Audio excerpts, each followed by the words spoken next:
বিশ্বাস করেন স্যার, এই মোবাইল আমি চুরি করি নাই স্যার। এই মোবাইল আমি 10,000 টাকা দিয়ে একজনের কাছ থেকে কিনছি। তার বউ অনেক অসুস্থ, তার ইমার্জেন্সি টাকা লাগবো, এই জন্য তার টাকা দিয়ে মোবাইলটা নিয়ে আসছি। কার কাছ থেকে কিনছস? প্রমাণ দেখা। প্রমাণ তো স্যার আমার কাছে নাই, কিন্তু স্যার আমি সত্যি কথা বলতেছি।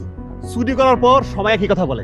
থানায় চল, থানায় নিয়ে ইচ্ছা মতো বাটাম দিলেই সব কথা বেরিয়ে যাবো। স্যার বারবার এত বাটাম বাটাম করেন না তো স্যার, এমনিতেই ভয় পেতেছি, বারবার শুধু বলতেছেন থানায় নিয়ে মারবেন, এভাবে করলে ভয় লাগে না?